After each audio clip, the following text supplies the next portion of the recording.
pessoal, tudo bem com vocês? Hoje eu tô aqui com um convidado mega especial. Ele é o Adriano Magalhães. Ele foi o responsável pela expansão da rede Maple Bear. Mas eu não falei que você é especialista em franchising, né? Não. Então vamos lá. Ô, tá difícil. Às vezes eu pego no tranco, mas dá certo, viu? Bora. Fazia tempo que eu não...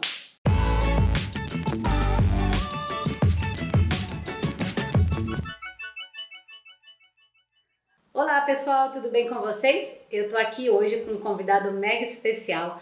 Ele é Adriano Magalhães, especialista em franchising, foi o responsável pela expansão da rede Maple Bear do Grupo SEB e hoje ele está como diretor lá no grupo IWG, falei certo, que é o maior coworking do mundo. A Regus, Spaces, todo esse pessoal aí faz parte dessa rede. E ele vai contar um pouquinho pra gente o que é uma franquia e o segredo do sucesso de uma franquia. Então fica aqui comigo que já você vai saber de tudo isso. Em primeiro lugar, Adri, meu xará, né? Bem fácil. Pois é. Queria agradecer a sua participação, a sua atenção em vir aqui nessa hora da noite, Pois né? é. Vamos lá, pode se apresentar, conta um pouquinho da sua história pra gente. Quem é o Adriano? Bom, primeiramente, obrigado, né, Adri? Acho que é sempre um privilégio. A Adriana eu admiro muito, é uma baita empreendedora, né? Também tem uma jornada aí fantástica, então tá aqui compartilhando um pouco da nossa experiência, sempre é muito gratificante, né? Então, bom, eu sou um apaixonado por franchising e faço isso já desde 2003. Quando eu comecei essa história toda trabalhando com café, então comecei no Café do Ponto, né? Na época eram 70 cafeterias, eu era estagiário, né? Um abraço para todos os estagiários também, o povo que está aprendendo, a turma que tem Não muita... desista, É isso. vai dar certo. Então comecei como estagiário e aí me apaixonei por lidar com uma rede de empreendedores, né? De conhecer. Você tinha quantos anos quando você teve o primeiro contato? Eu estava com 21, estava galgando. Mas a minha história no empreendedorismo, Dri, começou um pouco antes de 2003. Eu comecei em 97 com o meu pai, que eu admiro muito. Meu pai foi meu grande, eu sou fã dele, né? É uma pessoa que me inspira muito. Tem uma história sensacional de superação. Veio de uma família, né, uma família humilde, veio para São Paulo, se formou em 2 faculdades, Direito, Biologia, teve uma carreira fantástica e me deu todas as condições de prosperar, de seguir uma carreira também, de tentar trilhar o que ele trilhou, né? E a ideia é que eu consiga, né, pelo menos chegar perto do que ele já fez. Então tudo começou, essa história do empreendedorismo, eu trabalhei com ele em 97, a gente montou uma pequena locadora de automóveis lá em Florianópolis, e lá a gente, foi aquela family, um negócio da família, né, e a gente tinha também alguns imóveis, então a gente começou a atender muitos argentinos. Na época a Argentina estava com a economia pujante, e foi a primeira experiência, foi 2 anos trabalhando com a família, pequeno escritório, então foi lá que o bichinho do empreendedorismo... Te picou, já era. E foi muito bom, assim, né? Então, tudo que eu faço, né? Eu faço com muito esmero, assim, sou muito determinado. E nessa época em 97, eu estava em Florianópolis, depois eu queria voltar para São Paulo, né? Eu queria entrar na USP, eu queria, né? Tava focado em entrar numa universidade pública. E aí, Dri, né? Nada cai do céu, né? Eu estudava de manhã, de tarde e de noite, então era literalmente de manhã, de tarde e de noite, tinha uma rotina, e eu não consegui entrar da primeira vez, fiz FUVEST, não entrei, mas eu entrei na UDESC, que era estadual de Santa Catarina, aí voltei para Florianópolis, fiz quase 1 ano de UDESC, e aí não contente, né, que eu queria entrar na USP, eu estava ali lendo o jornal, vi uma nota no Estadão que falava sobre o processo de transferência na USP que tinha aberto, né? Falei, opa! Aproveitou a oportunidade. Eu comecei a estudar e entrei, né? E consegui o que eu queria. Aí me formei em publicidade, aí foi quando eu fui para... Aí eu entrei nessa multinacional, comecei trabalhando com franchising, com cafés, né? Então, eu quis fazer uma introdução que o empreendedorismo começou mesmo, esse lado bem antes, 97. E aí eu entendi dessa história do franchising, fiquei apaixonado por trabalhar em rede, por trabalhar com um conjunto de empreendedores, mas eu queria...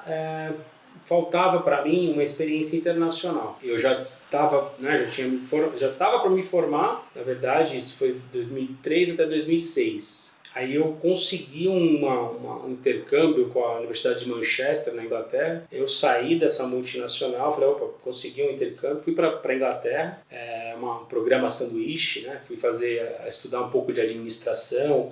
Então, puxa, o publicitário desenvolve muitas habilidades do lado criativo, desenvolve mais esse lado mais humano, né? Tanto aqui, né? Não se chama humanas por acaso, mas se desenvolve muita criatividade, muito voltado para a cultura, para a comunicação, e eu queria uma formação também, queria complementar com uma formação mais business, mais de negócio. Você fez qual faculdade na USP?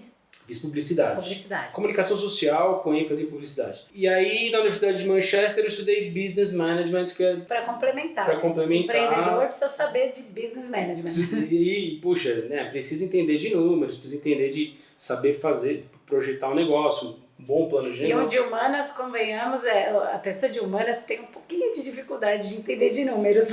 A gente tem que aprender na marra. É o grande tabu, normalmente, né? E começa esse gap que às vezes chega, né, na faculdade, começa lá atrás. A nossa educação, infelizmente... Que a gente estava falando, né? Exatamente. A educação precisa, de fato, fomentar um pouco tanto o empreendedorismo quanto ensinar a matemática de uma forma lúdica. Mas enfim, isso é outro papo, a gente vai gravar o segundo, segunda parte, que você já está intimado, né, pessoal? Que está intimado a comparecer para o segundo papo. Para a gente abordar sobre questões de educação, que vai ser bem interessante. Muito bom, muito bom. Mas hoje a gente vai falar sobre a sua história e franquias. Vamos lá, legal. Vamos perder o foco. Legal. Bom, voltei depois de 2 anos na Inglaterra, né?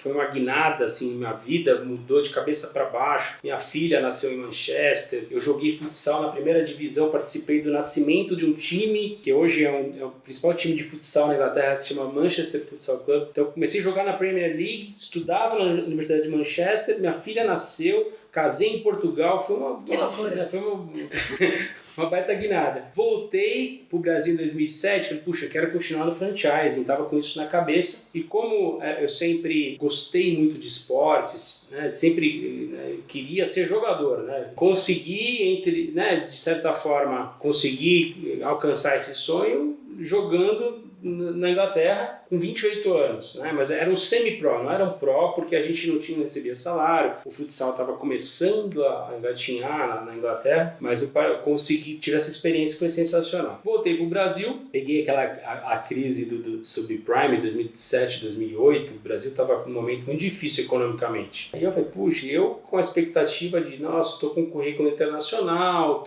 tenho uma bagagem, já tinha tido uma experiência importante numa multinacional aqui no Brasil, eu falei, olha, vamos recolocar rápido. Ledo engano, né? Puxa, 2007, 2008 o mercado estava fechado. O que eu fui fazer, Adri? Eu fui empreender novamente. Mas aí, essa é uma história legal, por quê? Porque poucas pessoas têm a humildade, às vezes, de dar um step back, entre aspas, ou de fazer coisas que ela não faria. Eu estava um período parado, a minha sogra ela é muito talentosa, ela tinha uma boutique de roupinhas para cachorro e ela estava com estoque grande. Eu falei, Lourdes, o que você vai fazer com isso? Ela tinha dificuldade, ela era habilidosa, talentosa, fazia roupinhas, né? Sempre tinha clientela dela, mas ela nunca teve volume. Falei, vou vender suas roupinhas. Aí eu comecei a bater na porta de um monte de pet shop, Higienópolis, fiz o meu mapa, tudo, comecei a bater na porta de pet shops. Vendi mais de 2.000 roupinhas Olha só. Em 2 meses, né? Minha sogra teve que contratar 2 costureiras e começou, ela não estava dando conta. Então, entrou algum recurso na época, né? E eu fui evoluindo. E aí sim, depois eu eu comecei a bater na porta com mais ênfase de consultorias de franchising. Contei um pouco da minha experiência e uma consultoria importante, uma das principais consultorias aqui do Brasil, abriu as portas, né? E foi minha grande escola, essa consultoria. Fiquei 2 anos lá, vendi mais de 100 franquias, foi um negócio absurdo, assim. E lá eu aprendi tanto o processo de formatação, isso 2010, 2011. Eu aprendi tanto o processo de formatação de franquias quanto de expansão, né, de venda. Né? O meu foco era a venda. Então tem uma área que formata. O que é formatar para quem está assistindo? Formatar é criar os instrumentos jurídicos, que aí é a área da Adri, né? Você conhece bem. Criar a circular de oferta de franquia, desenvolver o pré-contrato, desenvolver um contrato, né? Desenvolver o planejamento financeiro, entender se de fato aquele negócio é franqueável, porque, Adri, muita gente às vezes nem testou o negócio, nem break-even, nem chegou no break-even e ele tem ali um conceito e ele fala, puxa, ele já quer franquear. Não dá, tem que ser step by step. Tem que ser step by step, tem que ser um negócio validado, testado, bem pilotado, com responsabilidade, porque você vai lidar com capital de terceiros. Infelizmente ainda existem, né, existem franqueadoras que são vendedoras de franquias, né, que na verdade não tem ainda um negócio 100% validado. Mas o mercado do Brasil se profissionalizou muito, o mercado de franchising, ele tá ali com os Estados Unidos, é um mercado... A Associação Brasileira de Franchising, a ABF, ela é uma associação muito séria e trouxe um outro status para o Brasil, né? Então tem uma associação por trás que regula isso, felizmente, né? Então eu aprendi um pouco da formatação e, obviamente, me desenvolvi. Foi lá que foi a minha escola para vender franquia. E eu percebi, Dri, que isso era muito legal, que eu refleti e falava, puxa, as pessoas me ouviam. E eu lidava, às vezes, com um empreendedor que estava numa transição, né, saindo de uma posição de executivo para querer empreender, e às vezes era o dinheiro da vida dele. E eles compravam franquia. Né? Exatamente. E aquilo começou a me encantar. Porque pra você quebrar também é muito fácil, né? Se você compra sem responsabilidade, sem um planejamento, você gasta o dinheiro da sua vida e depois o que você faz? Exatamente. E a franquia, todo negócio tem um risco inerente, mas a franquia, esse risco diminui. Que é uma coisa já, como você falou, é validado. Um projeto, para se tornar franquia, ele tem que ter a validade, né? A validade não, ele validação. Tem que ter sido validado. Tem que ter sido validado, tem que ter normalmente já tem uma marca forte, né? Uma marca a respeito.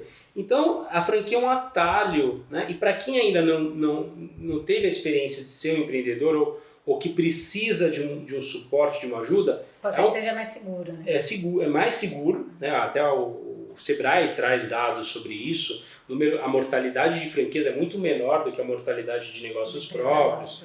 Então eu percebi a responsabilidade que eu tinha, porque as pessoas me ouviam. Nesses 2 anos dessa primeira experiência nessa consultoria, eu falei, nossa, que legal isso, eu estava gostando. Né? E ao mesmo tempo eu tinha essa ciência do papel que eu estava exercendo. As pessoas me ouviam e eu estava transformando ali, de certa forma, a carreira de alguém, estava ajudando. E modéstia à parte, Dri, eu sou especialista em fazer os outros ficarem mais ricos. Ricos ou mais ricos. Porque é gostoso ver isso, né? Uma franquia que passou ali, que você vendeu, dando certo. E as pessoas que acabam me procurando. E quem às vezes também, quem me conhece, as pessoas mais próximas, às vezes também me procuram. E aí é uma pergunta que eu aconselho a não fazer, é que aquela pergunta... Adriano, o que está dando dinheiro? Ah, não, pelo amor de Deus, né? Pois é. Porque quando você faz pelo dinheiro, você já começa errado. Exatamente. O dinheiro, ele é consequência de um propósito, né? De alguma coisa que você agrega um valor. E aí, naturalmente, você começa a ganhar dinheiro por causa do seu propósito. Exatamente. Nem sempre a gente consegue ter clareza no nosso chamado, no nosso propósito. É porque não é fácil mesmo. Não é fácil. Às vezes não sabe. A gente, vou fazer uma reflexão aqui. O que é pra mim?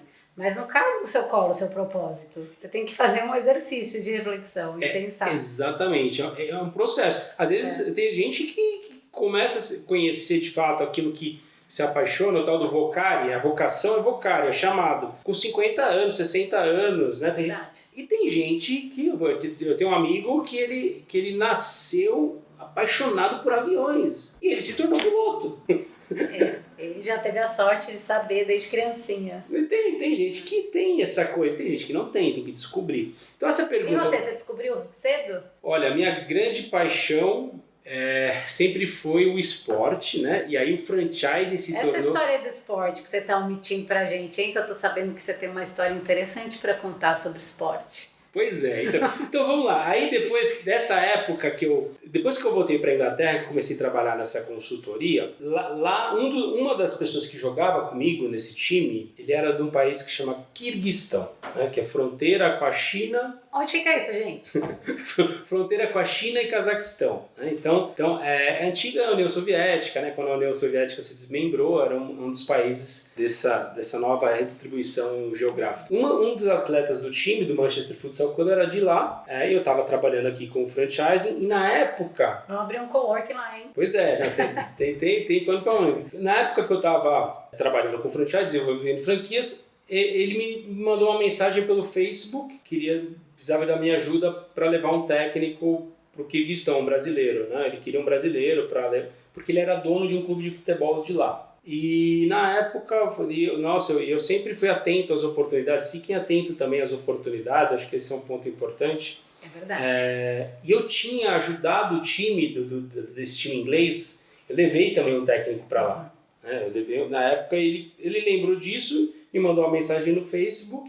Eu falei, claro, te ajudo, vou procurar aqui alguém. E aí fiz do limão uma limonada, né? Puxa, recrutei um técnico bem legal, cara, gente boa pra caramba, que ele já atuava no esporte em nível amador, estava já galgando, querendo crescer, e ele tinha já uma expertise interessante, era uma pessoa que eu achei que fazia sentido, levei pro Quirguistão. A gente ficou 15 dias lá, foi uma das melhores viagens que eu já fiz, assim, né? Eu cheguei no país, né, o aeroporto estava novinho, né, os americanos fizeram a reforma e tal, aí o pessoal me pegou, tal, me levou para um hotel, e aí já foi uma viagem para o passado, assim, porque é a antiga União Soviética, então aqueles... E os quirguistaneses, eles são ascendentes dos nômades, então eles têm o olhinho puxado, é uma outra cultura, assim, povo super legal, super hospitaleiro, assim, gostei demais. E aí eu fui para um hotel cheio de estalactite, né, acho que estava menos 15. Então, Nossa senhora, calor, hein? Não, e não tinha o aquecimento do hotel, era meio precário e tal. Você dormia, né? Mas era um dos melhores hotéis, assim, era perto do CT, do centro de treinamento. O centro de treinamento deles era muito bom, tinha mais de 8 campos. E eu fui recebido lá como um agente de futebol. Todo chique. Quando eu percebi, eles me levaram para uma sala lá e tinha os jornalistas e tava eu e o técnico que eu levei. Então, eu adorei aquela experiência, né? E conheci o presidente que era o pai dele, o presidente do clube, e visitei, eles tinham uma cervejaria também, visitei a cervejaria. Então foi uma experiência sensacional. E era uma geografia que me remete ao Senhor dos Anéis. Então aquele clima, aquela geografia montanhosa, coberta por neve, uma cultura diferente, né? É como se eu estivesse num outro planeta mesmo, assim. Então, que loucura. E aí, uma experiência legal pra caramba. Foi sensacional. Claro, a gente andava 2 carros blindados, 2 carros iguais, né? Aí eles me levaram num restaurante mais familiar, que tinha as pessoas... que tinha tipo da máfia, música né? ao vivo. Mas foi legal, o restaurante você familiar. Tá falando, eu tô imaginando, você tipo no Poderoso Chefão. Nossa, assim. então, mas tinha segurança, porque, né? É perigoso. Né? Para quem não conhece, é um país de transição, não tem tudo muito bem estabelecido, né? As instituições muito bem estabelecidas. Né? E agora está se desenvolvendo, né? Aí no último dia, depois, puxa, o técnico se estabeleceu super bem. Quando eu ia nas salas, né, nas salas dos técnicos, tinha sempre, isso é legal, imagem do Pelé, tinha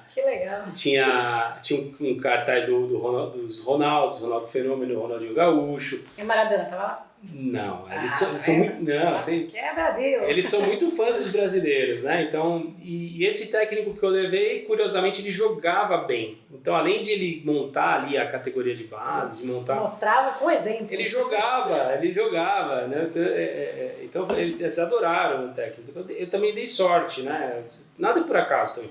Mas aí que tá, aproveitem as oportunidades. Então, exato. Porque ela passa e às vezes você deixa ela passar e ela não volta mais. Então, mesmo que você ache que você não está preparado, você se prepara no caminho ali. Você pega a oportunidade e depois você se prepara. Exatamente. Então, bom, aí no último dia, uma história curiosa, né? Então, essa história é muito boa. Eu estava lá no hotel, eles me programaram, a gente se planejou. Quer dizer, na noite anterior da minha volta, eles programaram um dia para eu passear, conhecer um pouco de uma área mais montanhosa. E eu fui com dois quirguistaneses, um motorista e um outro que sempre me acompanhava. Só um falava inglês, o outro falava russo. Você fala russo também? Não falo. Não. Ainda não. Aí a gente passeou o dia inteiro, mas eu achei estranho, porque tinha uma pessoa que eu nunca tinha conhecido, né, que estava junto com esse quirguistanês que falava russo. Tinha uma pessoa diferente, que normalmente não estava no centro de treinamento, tal. Aí eles foram me pegar no 3, 4 da manhã, da madrugada, né, para me levar para o aeroporto. Tava esse cara de novo, né? Eu falei, caramba, esse cara é estranho, né? E eu, como eu tava lá com status de agente de futebol, não sei o que, aquela coisa toda, né? Beleza, fui pegar as minhas malas, colocaram no carro antigo, tudo. E quando eu viajo para fora, eu sempre fico muito ligado, né? O radar nosso, ele é diferente. É diferente. Fica alerta todo o tempo. Aí eu percebi que ele estava fazendo um caminho contrário ao aeroporto. Aí eu comecei a ficar preocupado. E lá a iluminação pública não tem, não é? Imagina, de madrugada ainda? Tem lugares que não tem iluminação pública. Aí eu ele estava numa estrada que estava tudo escuro. Falei, puxa. Vou morrer. Falei, eu acho que meu fim chegou, né? Comecei a orar ali, fiquei preocupado, tudo. Tava tenso, né? E eles falando em russo entre eles, os caras não falavam nem inglês, os dois que estavam ali foram buscar. Aí foram uns 10 minutos super longos, assim. É que 10 minutos maiores da sua vida. Pois né? Que pareceu tipo um dia. Pois é. Aí quase no final eu lembrei que o filho do dono do clube tinha me falado que eles iam buscar um russo lá, alguém que ia comigo para o aeroporto também. Aí eu lembrei deles aí. Aí cheguei lá, eles pararam numa casa, tudo escuro, aí chegou esse russo, pegaram ele e tal, ele entrou no carro e ele queria ainda bater papo, brasileiro, tá, com inglês mais ou menos, né, tava meio tenso já, não dei muita bola, mas eu comecei a relaxar na volta, aí chegou no aeroporto lá. Ufa, são e salvo. Eu achei que iam pegar meus rins, Trave humano. Que sei lá o que aconteceu, fiquei tenso, né? Aí eu voltei, deu tudo certo, voltei pra... Aí aquela jornada de 36 horas, você sai de lá, vai pra Moscou vai pra Frankfurt vai pra São Paulo. Aí aquele voo... Cansativo, né? Que é cansativo. Aí voltei pra cá, foram 15 dias inesquecíveis, né? Acho que sempre recomendo, a gente tem que se desafiar. E aí vem uma lição também, que é quando você sai da zona de conforto, é onde você se desenvolve, né? Para fazer essa viagem, muita gente fala, puxa, eu não iria. Se você não assume nenhum risco, a vida não tem graça, né? Mas é exatamente por isso que os empreendedores fazem parte aí de quantos por cento da população que se arriscam de fato, né? Pois é. E é o principal que a gente, né, tem, acho que o mais importante é a saúde, né? Tendo saúde, corre atrás. Tendo saúde, né, corre atrás, né, que dá certo. Então, quando eu voltei, essa experiência, né, foi bem legal. Eu criei um case study em torno disso. Aumentou ainda mais sua bagagem, né? Aumentei minha bagagem e aí, pensando novamente no franchising, eu montei uma empresa que chamava Futebol Brand, criei um site, uma bonitinha, não tinha muito dinheiro, não tinha recursos para investir, mas criei um site, criei toda a papelaria, legal. Aí eu montava um escritório em casa, virtual, botava os livros atrás e comecei a prospectar clubes de futebol que eu queria algum negócio ligado a futebol e franchising. eu queria adequar. Tinha que ter futebol, afinal de contas. Tinha que ter futebol. Time você torce? Sou corintiano. Aí eu queria conciliar, né, o futebol com o franchising, queria de alguma forma fazer algo que... Né, unisse as suas duas paixões. Exatamente. E criei esse case study, montei a Futebol Brand, criava esse estúdio, né, e comecei a prospectar clubes de futebol, e o Liverpool da Inglaterra me respondeu. E eu estava nessa época, eu estava numa consultoria também, então eu ficava com o olho no peixe fritando, o outro no rabo do gato. E o Liverpool respondeu, fui evoluindo, fui para a Inglaterra, assinei um contrato com eles como representante oficial do Liverpool por 1 ano. E nessa época eu não tinha recurso para abrir a unidade piloto, a ideia era trazer as franquias do Liverpool para o Brasil. E a questão do foco, né? Eu estava trabalhando com consultoria, vendendo franquias com esse negócio e... Você é um só, né? Eu sou um só, era novo ainda, sem experiência, passou 1 ano... Fazer tudo uma vez. O negócio passou, não consegui o investimento necessário na época para abrir a unidade.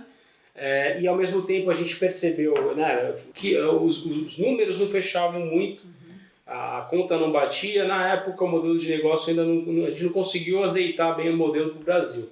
Mas eu também não consegui, na época, o investidor, porque eu estava com uma franquia, né, que normalmente era vendida para os Emirados Árabes, para o Egito, e para o mercado como o Brasil era difícil, porque nesses países onde normalmente eles estavam, nem sempre, imagino eu, que nem sempre fechava a conta. A taxa de franquia era muito alta e era algo que eu estava tentando azeitar e não tive tempo para isso.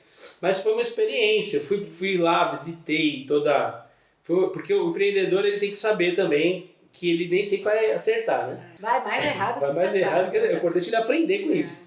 Aí eu fui, foi legal porque eu conheci os bastidores do Liverpool, um baita clube, né, um clube empresa de fato, dá show em relação aos clubes brasileiros, né, toda a estrutura, toda a organização, assisti Liverpool e Tottenham, né, na cabine executiva lá, torcendo, super legal. Vivenciei ali o que os ingleses vivenciam, que são apaixonados por futebol também. E a partir dessa experiência, eu queria, né, depois queria seguir com uma carreira solo. Comecei desde então a fazer consultorias de expansão de franquias para várias outras marcas, e transitava muito entre fitness, esporte, educação, até que chegou um momento que eu deu na cabeça, eu queria um pouco mais, esse mundo do empreendedorismo estava pesando mais do que deveria, e eu queria voltar para o mundo executivo, né, para multinacional, etc. Foi um momento de que eu estava com 2 filhas, né? Eu sempre atendia algumas contas, voltava. Aí eu fui contratado para uma franqueadora, né? Que é uma multinacional inglesa, para tocar a expansão de uma rede de escolas de inglês. Acabou essa rede foi vendida em 2016. Eu tive esse gostinho pela educação através dessa multinacional. E participei do processo de seleção para assumir a gestão das áreas de implantação, expansão e operações da Maple Bear, da canadense, isso em 2017, e foram quase 4 anos, né? Eu assumi a rede com 75 escolas e entreguei com 268, né? Então eu viajei muito, assim, viajei demais, o Brasil inteiro, assim, puxa. Uma experiência sensacional. Nossa, de Canoas, Porto Alegre até, né, o norte do país, eu viajei muito. Mato Grosso, que estava conversando, Mato Grosso do Sul, fiz todo o sul da Bahia, então tinha um time espetacular ali, então foi uma experiência fantástica. E assim, foi algo que me chamou a atenção, né, uma franquia de educação, né, de uma escola bilíngue. Puxa, foi também uma responsabilidade enorme, né, de escolher as pessoas certas para... Você estava contando antes da gente começar a gravação que você começou com uma equipe de 12 pessoas, né? A Maple tinha 12, exatamente, isso bem lembrado, Adri. Eram 12 pessoas na franqueadora, então uma equipe enxuta ali, né, a área pedagógica, marketing, expansão, área administrativa, né, franqueadora bem enxuta, isso em 2017. Em 2020, quando eu entreguei o bastão, né, que a gente já tinha chegado na maturidade do crescimento, já estava muito próximo, a gente já estava com 120 colaboradores, mais de 100. Né, então, a gente, né, foi mais que triplicou o tamanho e também cresceu. Isso é bom, porque, de certa forma, impulsionou o mercado, não gosto da palavra mercado para a educação, mas impulsionou o desenvolvimento das escolas bilíngues, né? Então isso Antes foi... a gente não tinha muita, né? A gente estava falando que a gente fazia escola, depois ia para seu LEP, cultura inglesa, sei lá, qualquer escola dessa. Você não tinha inglês nas escolas, né? Você aprendia o eterno verbo to be lá na... Passava quinta, sexta, sétima, oitava série, primeira, sempre a mesma coisa, não era e não se tornava fluente, né? Exato. Que é o principal, né? Então, ou tinham as escolas internacionais, né? Escola americana, não sei, que aí sim, né? Que segue um currículo americano e que aí sim os alunos saíam fluentes, né? Ou, é o que você falou, você fazia ali o programa tradicional e à tarde, no after school, né, fazia o inglês. Exato. Inglês de 1 hora, que nunca vai te tornar fluente. Né? É verdade. E o bilinguismo veio para chacoalhar, a imersão, de fato, veio para chacoalhar um pouco essa ideia. E na etapa mais importante, que é dos 2 aos 7 anos. Exato. Que era uma quebra de paradigma, porque muitos pais, Dri, ainda achavam que, puxa, é muito cedo. Será que ele não vai confundir? Será que a criança não vai ter dificuldade para se alfabetizar? Né? Depois estudos mostram que é nessa fase que a criança realmente ela sabe distinguir. E ela aprende as 2 línguas com perfeição. É isso aí. É nessa etapa que nessa fase, que as sinapses acontecem numa velocidade exponencial, a criança é uma máquina de aprender. Então é nessa fase que, de fato, os pais devem investir o máximo no desenvolvimento da criança, que constrói ali um arcabouço neurológico que perdura para a vida inteira. O cérebro de uma criança que foi submetida ao bilinguismo é muito diferente do cérebro da criança. É muito interessante, né? Não, essa pauta a gente vai falar no segundo encontro de educação, porque é nós. E aí eu vou chamar também a Cris, que é a assessora aqui da Little Giants, que ela vai ser... a gente vai ficar infinita, entrevista infinita. Pois é. Vai ter 5 horas a entrevista. Pois é. Bom, e aí eu recebi uma proposta da IWG, que chama International Workplace Group. Pessoal, uma coisa aqui, né? Para empreender, só um parênteses, antes de falar da IWG.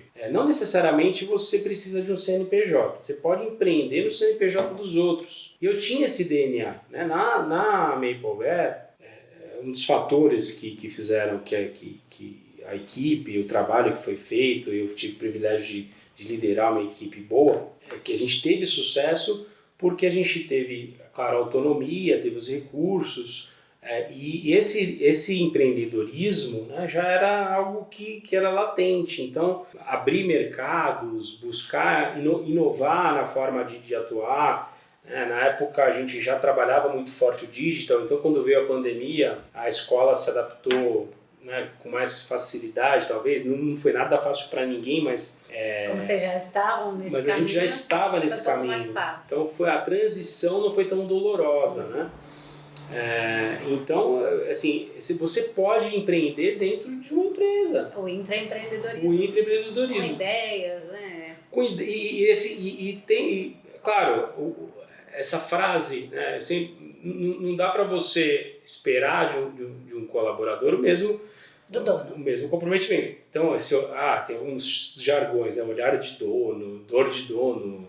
O colaborador nunca vai ter, né, mas ele pode criar nele mesmo uma motivação, né, no final das contas, para que ele faça a diferença e essa diferença reverbere positivamente, porque lá na frente ele vai colher. Para ele e para a empresa. Né? É uma espiral positiva para ele e para a empresa. Ele se desenvolve, a empresa se desenvolve e daqui a pouco todo mundo ganha. Ele acha o caminho dele ou não. Tem gente que prefere estar dentro de um A história do PlayStation não é assim? Eu não sei se é o PlayStation, mas que o o funcionário tinha a ideia, sempre passava lá para a pessoa e o dono da empresa, não, isso aí não. E aí ele pediu demissão e virou super. Não sei se é o PlayStation, depois eu vou pesquisar. Mas se o dono tivesse escutado, né? Essa também é um detalhe, né? A empresa ela tem que incentivar, tem que ter ali mecanismos de incentivo, né? De colaboração,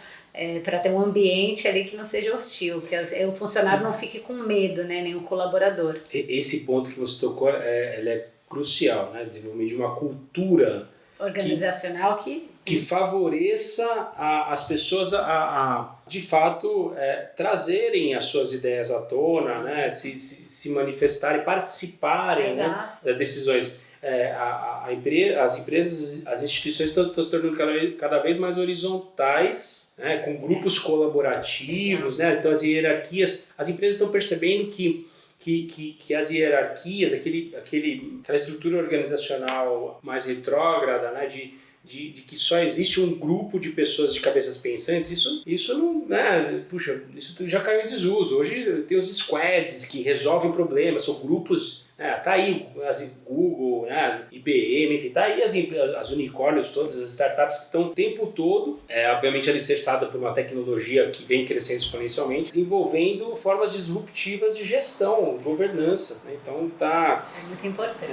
Então o que você falou, puxa, de ouvir, né, das lideranças estarem atentas para ouvir que de fato cada um tem a contribuir, cada um tem uma experiência. E é difícil, né? Porque quando você cresce muito, automaticamente cria um certo distanciamento entre o chefe, o líder, enfim, ou um diretor, das pessoas que estão ali no dia a dia. Então, às vezes tem esse conflito, né? Essa falta de comunicação. Às vezes a base tá fazendo uma coisa que o cara lá de cima nem tá sabendo. E isso é uma dor muito grande de toda a empresa, né?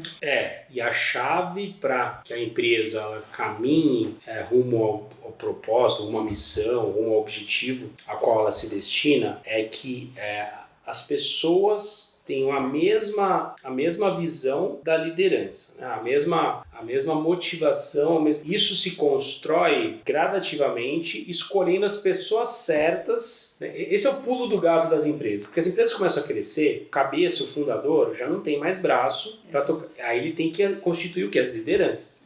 Tem que delegar, principalmente porque o empreendedor, quando começa assim, né, multiuso, que nem você fez. E aí, como é que eu delego? Porque você quer fazer tudo. Exatamente. E isso também você vai aprendendo com o tempo, né? Só com o tempo, eu acho.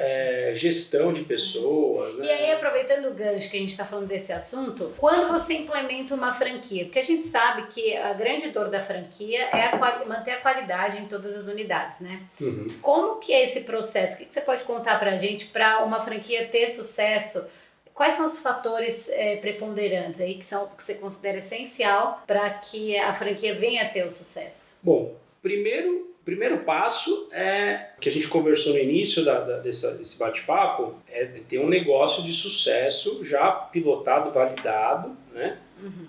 Já testado, com caixa positivo. Tudo começa com uma unidade. Então, por exemplo, a Mapleberry, vamos imaginar que ela tem uma unidade. Hoje a gente pode dar o exemplo da Little Giants. Hoje eu tenho uma unidade. Vamos pegar o exemplo da Little Giants. Legal, a gente está validando tudo. Quando a gente estiver numa zona que os clientes sabem quem nós somos, as pessoas de outros lugares sabem, validamos aqui a escola, é um ensino forte, marca, todo mundo conhece. Aí tá na hora de fazer uma franquia, por exemplo. Isso. Consultoria de graça, hein, gente? Isso, esse é um exemplo importante. A Little Giants, você vai ter um tempo de maturidade, né? Vai aprender, né?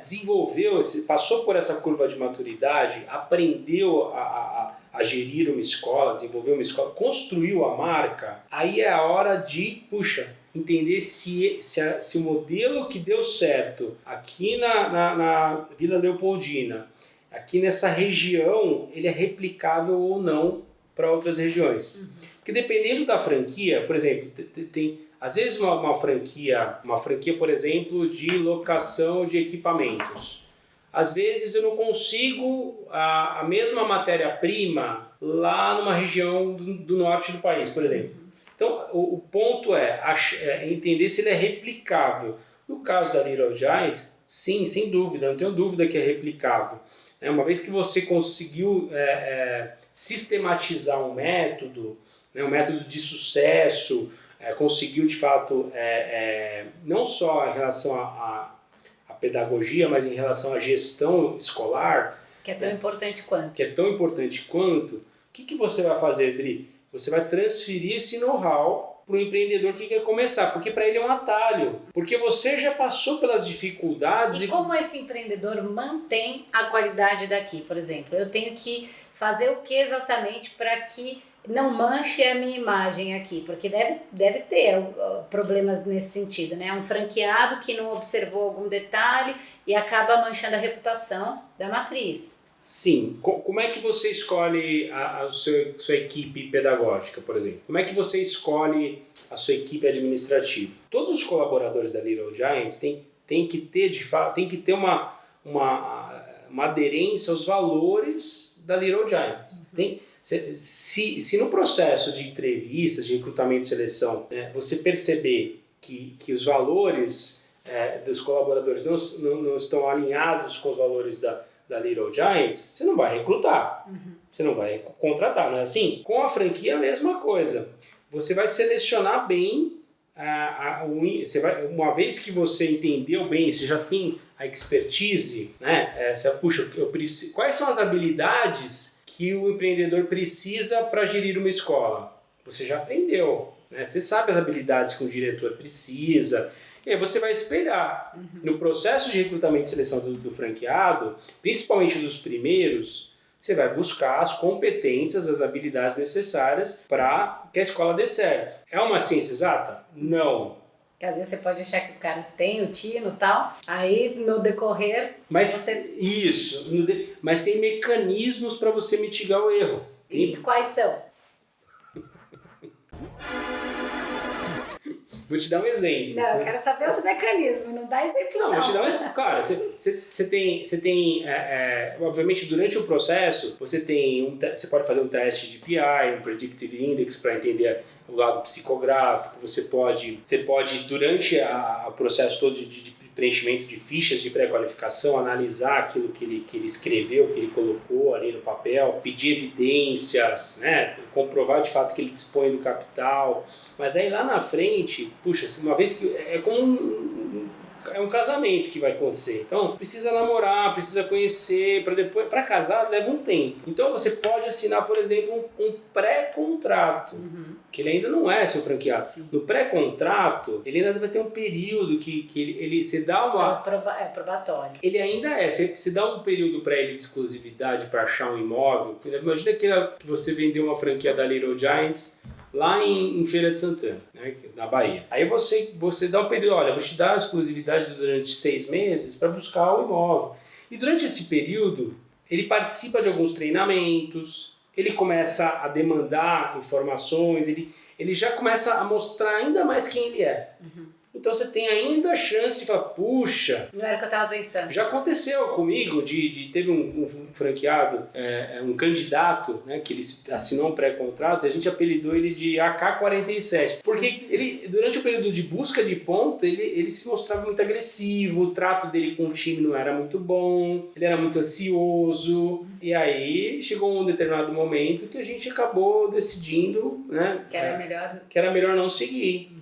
Então tem mecanismos para você não errar, né? Agora, a chave começa pela escolha do seu parceiro. E aí depois, Dri, aí a transferência de know-how continuamente. Aí tem a figura do consultor de campo, que ele visita dentro de uma certa regularidade, faz o checklist, faz ali as avaliações. A transferência de know-how ela é contínua, ela deveria ser contínua. Está sempre acontecendo, não tem jeito. Tá sempre acontecendo. E as franqueadoras, né, 2.0, de segunda, terceira geração, tem algumas teorias sobre a maturidade das franqueadoras, elas já estão trabalhando de forma mais colaborativa, já estão ouvindo franqueados, muito mais o franqueado, para desenvolver o produto.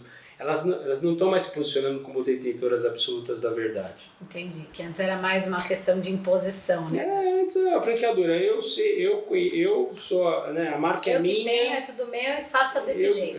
Puxa, claro, tem que ter o padrão. Sim. A franqueadora, a Little Giants, vai se é um desejo seu de algum dia crescer através do franchise, vai precisar, obviamente, ter os seus guardiões de processos, de marca, tudo mais. Você vai ter que... E o que você pode dizer pra gente, por exemplo, eu estava pensando aqui, você estava falando, se eu quiser crescer com a Little Giants com franquias, mas quais os pontos positivos e negativos de se crescer com unidades próprias? Por exemplo, a Red House, que eu fui visitar hoje, são unidades próprias da família. Então elas já estão na quarta, quinta. Eles têm franquias. Mas é uma, se eu não me engano. O resto é tudo familiar.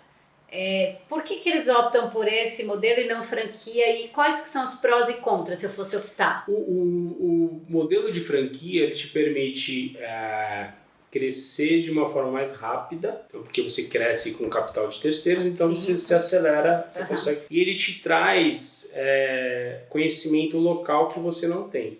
Eu estava citando Feira de Santana, você não conhece. Imagina, para eu abrir um negócio lá, precisaria... Você não conhece as pessoas, não navega bem junto às autarquias públicas. Então o ponto positivo é esse, de você crescer mais rápido, né, com o capital dos outros, em lugares que em tese você não chegaria. Não chegaria. Então o seu parceiro, o franqueado, acaba sendo seu parceiro. Então é uma troca. Sim. Né? Ele te remunera através de royalties, você transfere o conhecimento e em contrapartida você tem um parceiro que conhece a região, né? E ele vai colocar ali o risco, o capital dele em risco para desenvolver o seu negócio. Então é velocidade e conhecimento local, isso é importante. É interessante. Agora, para crescer através de unidades próprias, você precisa investir muito mais, né? A quantidade é muito maior, de dinheiro, de recursos. De recursos, precisa de um investimento maior, o seu crescimento talvez não seja tão acelerado e você perde nessa questão de competitividade local, né? Puxa, você tem que centraliza tudo, enfim. Tem modelos que caminham no meio, que são meio que híbridos, né? Por exemplo, o Outback tem um sócio proprietor, um sócio operador. Então ele cresceu através de unidades próprias, mas ele tem sempre um sócio operador que tem lá 5%. E ele se dedica ao negócio. Então, sempre que você for no restaurante, você vai lembrar disso. Você vai ver lá, Marcelo Siqueira, lá, sei lá, sócio proprietor. Você vai ver, né? Normalmente eles escrevem na porta do Outback. Nossa, eu nunca reparei. Quando eu for lá, eu vou ver. Ele não é o dono, ele tem ali um pedacinho. Mas foi uma oportunidade que o Outback deu para esse empreendedor, que às vezes ele era um gerente de restaurante bem sucedido, né? Mas ele não tinha os recursos para abrir o Outback e ele entra como um pedaço. Né? Então, esse é um modelo interessante também. E aí tem outros modelos de crescimento, tem o licenciamento, né? Tem outros modelos, né? Você tem distribuidor, tem representantes, tem outros modelos de crescimento. O franchising, ele também é interessante porque não se cria um vínculo empregatício não existe esse vínculo do ponto de vista jurídico, né? Então ele é um parceiro, né? Você tem menos riscos, você está muito bem blindado, porque a lei do franchising no Brasil é muito bem estabelecida. É bem estruturado. É bem interessante. Não, eu acho que foi muito legal essa abordagem, a gente conseguiu, vocês que estão assistindo, se não tinham conhecimento sobre franquia, agora vocês têm co-expert em franchising. A gente vai fazer o segundo papo mais voltado para a educação. Mas eu queria te fazer a última pergunta que eu sempre faço para os meus convidados e você vai responder a primeira coisa que aparecer na sua cabeça, não vale pensar, porque essa é a graça, tá? Então, se você pudesse encontrar o Adriano de 10 anos atrás, hoje com essa experiência que você tem, o know-how e tudo mais, o que você falaria para ele? Ele novinho, jovem, capciosa, hein? Essa pergunta... Sem pensar. Olha, lembrando dessa minha vontade de ser jogador de futebol, né, na época, né, eu sempre busquei muito os clubes, fazia as peneiras, eu fazia as coisas sozinho, assim, porque meu pai estava muito envolvido com o trabalho, minha mãe era do lar, né, era aquela sociedade mais patriarcal, e eu fazia as coisas sozinho. E lá pelas tantas, eu jogava muito, modéstia à parte, jogava bem futebol de salão. Eu teve um treino que eu treinava, eu arrebentava no treino. E aí no jogo, às vezes, eu ficava perdido. E aí teve uma das situações que o técnico me chamou de leão de treino. Puta, aquilo ficou na minha cabeça. Né? Não que eu atribua nenhuma culpa para os meus pais, mas quando você olha para o Gustavo Kirten, que eu conheço, já li, que quem não leu o livro, lê a biografia dele, conheço inclusive o Gustavo Kirten, ele teve a família ali, um grupo de pessoas no entorno que Se não tivesse essas pessoas, a mãe dele, o irmão, ele não teria, ele era perdido. Teve uma época que ele queria jogar bola, teve uma época que... Daí teve até um momento que ele conheceu o Larry, o Gustavo Borges, por exemplo, ele foi forçado para natação a primeira vez. Você ouve os podcasts, ele conta. E eu ia sozinho. E aí eu vi essa história de leão de treino, na época me marcou um pouco.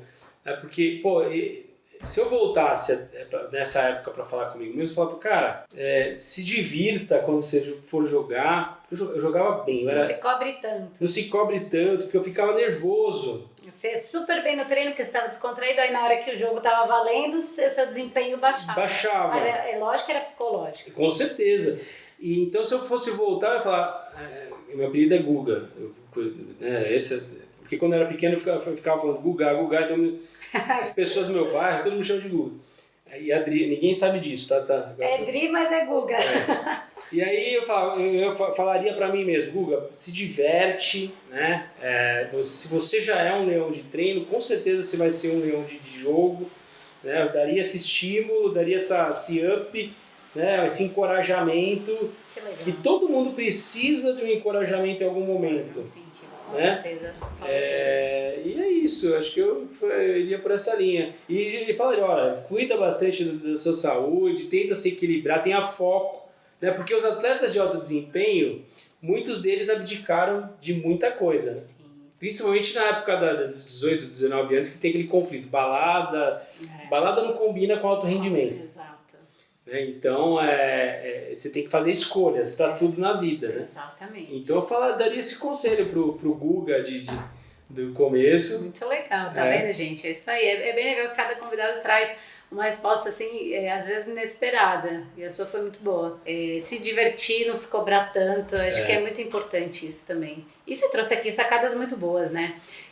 Não perca a oportunidade, tem que ter ali, e um foco, acho que é importante isso, né? Você já sabia o que você queria desde pequeno, né?